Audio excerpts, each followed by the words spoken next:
ladies. My name is Tariq Ramadan.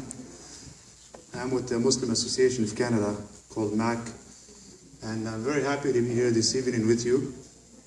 It's a great honor. For a starter, I'm here because I support the rights of women. And I stand firmly on that, strongly all my life. And basically, I have made some presentation for you. We're having a little bit of technical difficulties, but part of it is the equipment, and part of it is my fault as well. So we're going to do our best.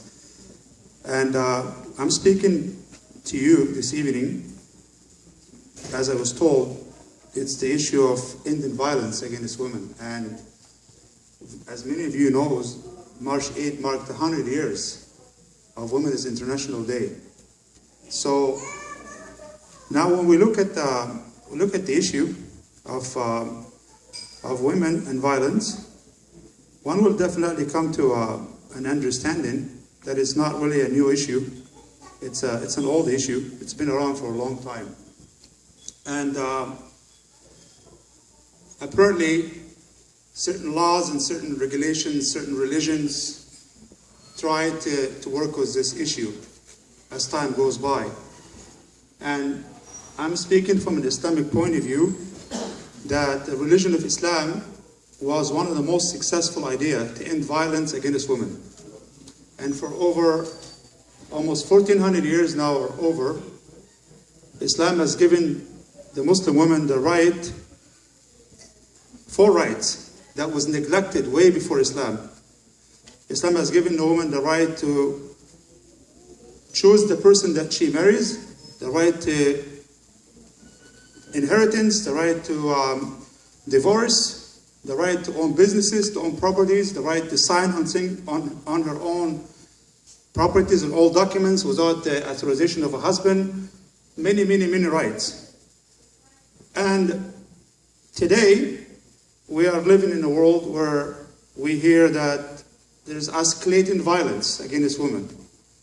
Even after 100 years, we still see violence, and we still see all types of violence. There is physical violence against women, there is verbal violence, there is sexual violence, and all types of violence.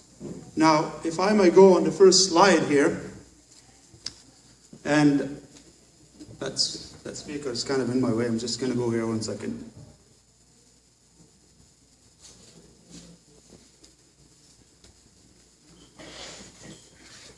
As it says here, that violence is actually an act that causes harm and means of humiliation to a person. And the forms of violence could be physical, verbal, sexual, or emotional. And it says that it's about 95% perpetrated by men, as you all know. Now,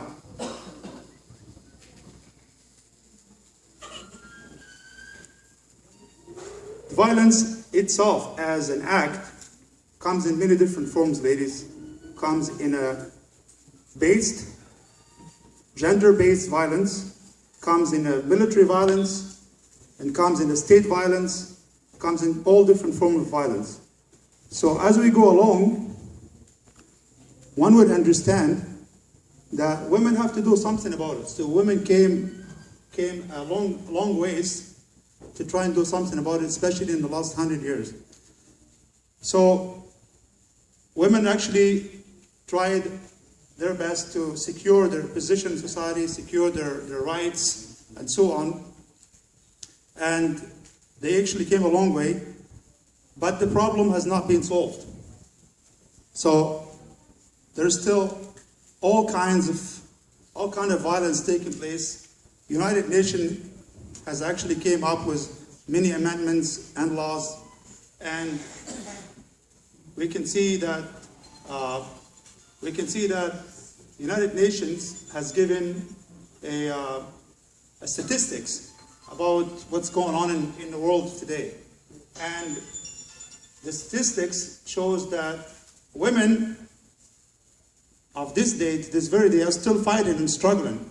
And they are struggling in not only one part of the world, but all over the world. They're struggling in US and Canada, in Russia, in China, in the Middle East, and in Europe and many parts of the world.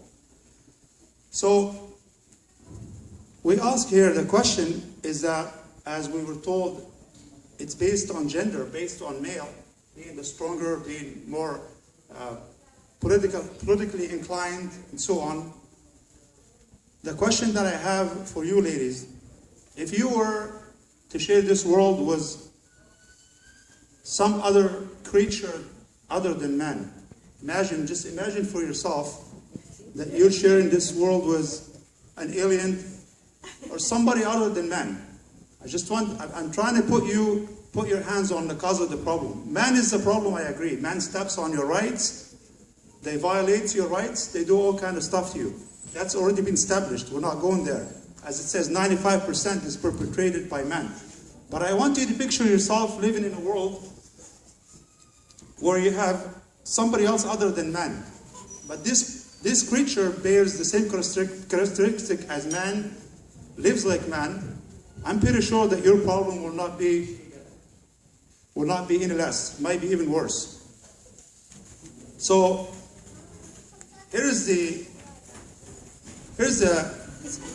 idea that the religion of Islam is putting force in front of you, is to focus your attention and your effort on the right direction. It is not man that is the cause of your misery. Yes, he is the tool, okay, and he is the perpetrator. He is the problem, as we agree. But we have tendency to find symptoms and find a solution for the symptoms, like find a problem and think of how to cure it. Okay, so we have an unemployment problem. So okay, let's put, more construction, build more homes. We have a crime problem, put more manpower, more police force. But we don't look at the cause of the problem. That the cause of the problem, ladies, is not man. The cause of the problem is the system that governs man. It's the system of the world. It's the upside down system of the world that governs man and uses man to step over you and take away your rights. Now, this system, so-called democratic, liberal, capitalist, whatever system that you see around you, which is apparently it's all dollar sign most of the time, and it's all capitalist, uses women nowadays as a commodity for sex sales, uses women as a source of entertainment for men, puts in the minds of women that she will be free when she dresses the way she likes, mixes with any kind of man, show any kind of sign of rebellious to say that she's free, and is a system that profits, that makes money out of that. Unfortunately, I don't have all the slides available because my system my file is not working properly, but I have to turn it into an old-fashioned speech now. Anyway, I've studied the issue, and I spent quite a bit of time to reverse it. So that system, and I'm not talking about a particular country system or region, but the system of the world, the capitalist system of the world, actually uses women for profit making. So when you look at the magazines and you see the picture of women, and you look at the news front, you look at the newspaper, you look at anything that sells nowadays, you have to have a woman involved in it almost everything. If you want to sell a car, or if you want to sell a candy, you put women beside it. So unfortunately, this is what's been going on for the longest time.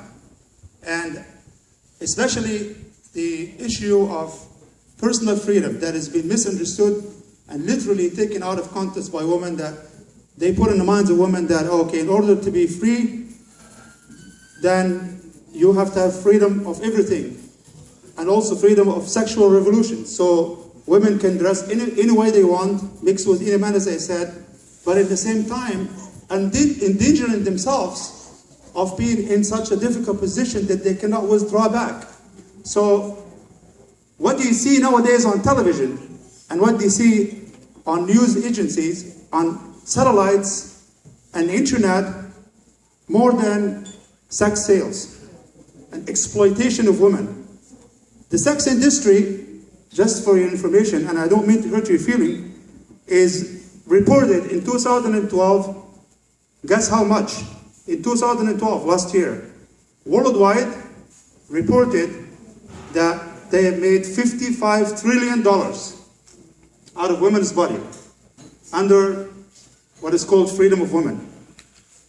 Women in the average society, who is a decent woman who does not become subject to this problem, just a working woman, is turned by this system to be do-it-all women. So now she has to be a woman, and has to be a mother, and has to be a working woman. And if I have the picture here, I would show you what I mean, but she's like, the picture was a woman that held a child, and hold a file in her hand, and a computer in front of her, and a cup of coffee that she's holding with her own lips. So devaluating the family issues and creating social problems because of what she has to believe, that she has to become like men. She has to do everything like men. Now, what Islam is teaching us here, ladies, is that women is equal to men, and women have the same rights as men. Women is not any less than men in any way, shape, or form. God created women equal to men. They are different, but they're not. They are different, but they're not unequal. They are not the same, but they're equal. But they're equal. So you and I are not the same. We look different. We speak different, but we are equal. So the trouble of mixing sameness with equality is what creates this problem that we have today. Now, going forward, of course, United Nations has been working on this issue and given us some statistics. It says that women by race in Africa, there is 17% of women have experienced violence, abuse, and sexual problems. In Europe, it's 13%. In North America, including Canada, USA, and the Alaskans and the Indian natives are the highest, 34%. In Asia, about 9.5%. In the Muslim world, women in Muslim countries, which is not being governed by any Muslim rulers, it's been governed by ulterior government that has been following a French and English law for the last 50 to 60 years. Guess what is the ratio? The ratio is 6.5%. It is the less, even though it's not living under a Sharia law or not living under an Islamic government. But the violence, rape, and murder, and all the shocking acts that you see is 6.5% compared to the rest of the world. So now, what is the solution? We have a persistent problem. Okay, it's been 100 years. And women, as I said, has come a long ways, and they have actually established themselves very well in society, but still we are hearing, as I said, escalating incidents of violence, rape, and shocking acts of abuse everywhere. The solution is to work with Islam, ladies, not against it. And the pictures that you see on television and the media reporters and politicians, it's nothing but a product of a manipulated mind of an invaders of brains and an invaders of general masses idea. They want to control the idea of the masses. They want you to think that with the picture of a Muslim woman wearing her hijab, that she's in jail. She's been jailed by the hijab. And you hear all the time, negative stereotype. Muslim woman is the property of her husband. A Muslim woman is oppressed by her dress code. A Muslim woman doesn't have no rights. But once you ask yourself this question, who is perpetrating those lies? Who is giving those false accusations? Ladies, the ones who are giving these accusations are the ones that occupies the country of Iraq and abuse women in Iraq. And the ones who are abusing women in Afghanistan. And the ones who are abusing women in Palestine. And the ones who have stood still with the United Nations and did nothing when women in Bosnia have their bellies ripped by Serbs, and in Kashmir, and in all parts of the Muslim world.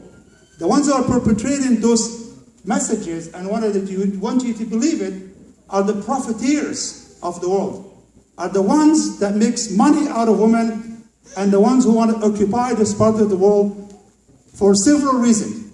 Number one, for deployment of their economy and control of their wealth. Secondly, because they want to justify what they're doing to this part of the world under the banner of saving women. They want you to think that Muslim women is oppressed, because the truth of the matter, Islam liberates women and gives her all the right. And women was not liberated before Islam, not anywhere before Islam. And I'd like you to study that. You owe it to yourself.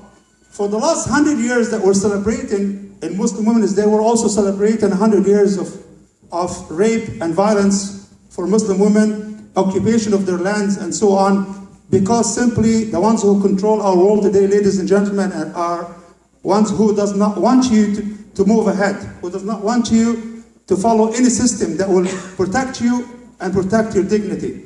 Because you are, by following this system, become a threat to consumerism. Islam refuses women to be in that status, because Islam uplifted the spirit of woman and shows dignity and respect to women. Islam refuses that women should be a sex commodity or anything for sale or anything for the fun or for the pleasure of men. Islam also respects women in the way that it honored her as a wife, which is the number one companion to man, as God Almighty said in the Holy Quran, that He has created for you your companion, and has put between the two of you and your companion, love and compassion and mercy. God also says in a chapter called the chapter of women, chapter number 4 in the Quran, which is not the only chapter that speaks about women, by the way, but it mainly talks about women, that God commands you to do justice to your women, okay, and you will be held accountable. God also says to us, right after the creed and the testimony of faith, after testifying that there is no God but Allah and Muhammad is His messenger, says, and God commands you to worship none but Him and be kind to your parents. So Islam regards the wife as something that should be respected, that has equal rights as men, should not be subject to torture or violence, and regards mother as very high status. And the Prophet Muhammad says that the paradise are under the feet of the mothers. If you want to go to paradise, respect your woman and respect your mother. Be under her feet. Be respectful to her. Islam also respects the sister and asks the man to do justice to his sister and not eat up her rights or her inheritance or force her to marriage or do honor killing. Any of this kind of stuff that you hear on television nowadays got nothing to do with Islam. All this propaganda of honor killing, forced marriage, less inheritance, and all this kind of stuff is unfortunately a blatant and false accusation. And as I said, is for nothing more but the purpose of demonizing Islam and its followers. But anyway, going forward, now Muslim women are coming back. And women of all faith and women of all culture coming back to Islam. In England alone, 25,000 become Muslims every year. Now don't take this that I am directing your thinking to follow my religion or anything. The freedom is yours, of course, to choose. But this is to show you what the women of the world are finding. In the United States, 35,000 become Muslims every year, and it says in England that 50% of them are women, and in the United States about 65% of converts who convert to Islam are women.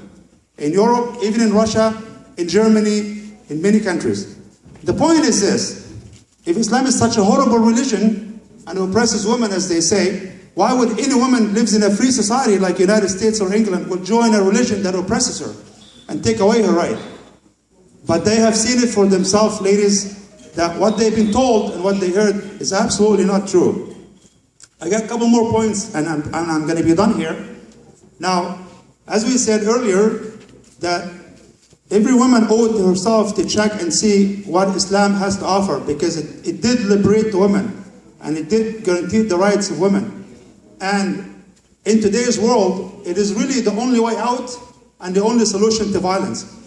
For several reasons as well. Because it is a system, as I said, that instructs man to act based on accountability to the Creator, not based on his own desire and his own will.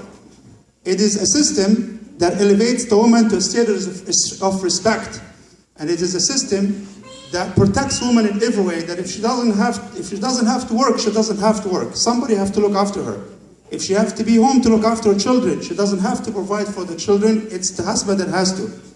By not putting the breadwinner in front of the family to devaluate family life, by the ones who makes money, whether it's to be a woman or a man, becomes the one that has to go out and work and support the family. This is not the job of a woman, but if she wants to work, she's more than welcome. But in the teaching, it says that if she has to work, if she has a profession, she is not obligated to spend her wealth or her money on the household, neither on her man. She can keep it for herself and spend it any way she likes it. So, by forcing women in our society today, in this world, to act like men and be like men because they think that, oh, we are equal, so we have to be the same, well, that creates a big problem because women now have to go to the gym and work out to make muscles. Women now have to get out in the workforce and do any kind of jobs possible. Women now have to go into all kind of sports, bodybuilding and wrestling and all kind of stuff, which is not really what Islam wants. Islam wants women to be a woman and man to be a man, and it's not any less. Women is not any less being a woman, but you have to have a woman and man for life to continue. Women being a woman is beautiful and is progressive, and women have many, many capabilities. Sometimes even more capabilities than man has. And I'll give you a proof. If you put a man in a question, you say, can you bear a child in your stomach for 9 months?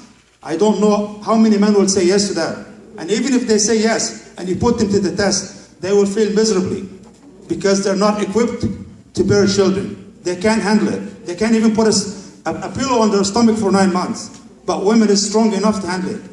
Women can do a lot of things that men can't do. And once you look at the end, you will see that if you look closely, it's a big topic to cover, and absolutely I wouldn't have enough time to go over everything about women's rights in Islam and so on, but you will come to the conclusion that Islam gives women more rights than men. Yes, it is. It does give women more rights than men. And last point that I want to raise to you is the empowerment of women. Since we have established that her rights is protected in Islam, and we need to empower the woman to do something about the violence and the sexual violence and the rape and the verbal and the emotional abuse, well then you know what? You should work with the Islamic system. You don't have to adopt it as a way of life if you don't want to. You don't have to adopt it as a religion or a certain belief. But do like the Italians and the French did. They wrote an article in the newspaper of 2011 about the world's economy, meltdown and fall of the world economy, and they say, what is the solution? So the newspaper called Le Journal, a smart man by Lamartine Aulnier, wrote an article, says, I'm going to tell you, because I'm an economist, the only solution that will save the world's economy from falling apart is the Islamic solution. Yes? So now, most of the French newspaper, basically run to him and ask him questions and jump over his throat saying, oh, what are you saying? He said, I'm telling you based on what I know. It's not my fault that you don't know that. You're not searching. So there was like rebuttaling and documents and newspaper writing refuting the idea of this man, because Le Journal is a big newspaper in France. 2 weeks later, a major newspaper in Italy wrote the same article telling the European, stop being stubborn. Yes, he is right. The Islamic solution is the only solution that will save the world's economy from falling apart. So instead of attacking the man, why don't you examine the fact that he's talking about? Now, suddenly, this attack on this man became a worldwide phenomenon. Now the US is looking into it.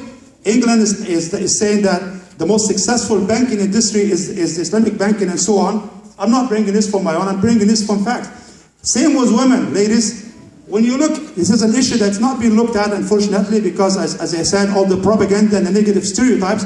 But when you look at the rights of women, and look how Islam protects women, you will say the same thing. You will say that Islam will empower the woman, Islam will protect her dignity, Islam will make her go forward and will end violence. I would leave it at that, and I'm sorry that I couldn't cover much more areas, but I thank you very much for the time, and hopefully, we can achieve some teaching from today's talk. And as I said, I encourage you to check it for yourself. Don't listen to CNN or Fox News or this negative propaganda. You have access to information, look at it yourself, and then come back with an answer to yourself. Thank you, have a great evening. Bye.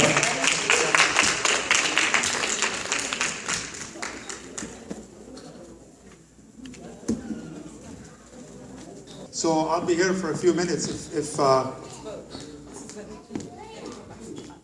yes, and I have my colleague here, so if you have any question to either of us, feel free, bring it up please, because we believe that the only way to know is by asking questions. And I'm sure some of you would have lots of questions and will be willing to answer it anyway. I have a question. Yeah, go ahead please. If I may. I really did enjoy what you were saying. It was quite thought-provoking for sure. And for me, I look at what you've said, and it is indeed, a global phenomenon. The fact that there is violence against women and it's propagated by men. My question is how is Islam addressing it on a spiritual level? What are the things that they are empowering the women with at a spiritual level so that they don't feel like they have to go out and work to be respected, or they don't have to fight physically to feel like they need to be heard? How are they empowering within the same system of respect and so forth? That's a great question. Thank you. I wish more questions like that would come up.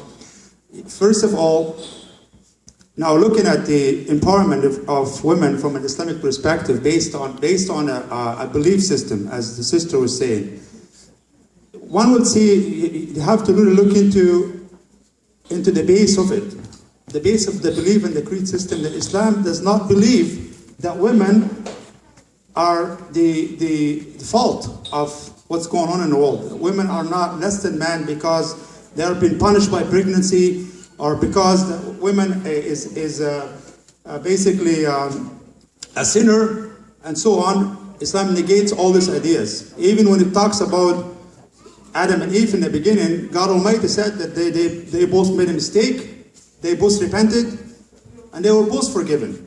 So as long as you look into the issue from a belief system point of view, you'll solve all the problem. Women is not looked upon as a source of shame or source of problem for man or anything like that. So that's to be established first. Secondly, to put it in action and to put this into a practice in society, it basically tells man that, listen, you've been created stronger for a reason. It's because you are supposed to be the sole support of the household. You have been equipped with muscles, not to use it against women. You've been equipped with the strength, but not to hit women. As a matter of fact, the Prophet Muhammad, peace be upon him, repeatedly said that women are the companion of man. The one who will honor them is an honored person, but the one who will insult them is a wicked person. And it went on saying, and of course there's a 9 books of the tradition of Prophet Muhammad in his hadith that goes on and say, and Muslims will listen to this and they apply it in life. How can a man insult his woman or basically abuse his woman and go to bed with her at night? The Prophet is asking, how can one of you do that? So he has eliminated the problem from the start by making man understand that he cannot act towards a woman based on his gender base or strengths or whatever. So in the case of empowering the woman, you have to put women into her position as a woman to act accordingly, as a motherhood, as a sister, as a teacher, as an educator, as a nurse, as a doctor, as an engineer, and don't stand in her way. You don't have to put her into a situation as a secondary or inferior to society. So in practical theory, when you look at the early stages of Islam and its influence on the world, Muslim women were leaders. They were basically scientists. They were army leaders. They were educators. They were everything. What happened, unfortunately, and I know it's a big topic again, is that the last 200 years precisely, Islamic world is not being the same, because unfortunately the leaders that run our world have nothing to do with Islam. The ones who are running our world are ulterior governments that really follows nothing but either Western ideology or French ideology or British ideology, and they're just a product of colonialism. They've been running our countries. That's why you see revolutions everywhere, because people are sick and tired of the so-called Muslim leaders who do nothing but fight Islam and fight the women and fight Muslim women in their own country. Thank you.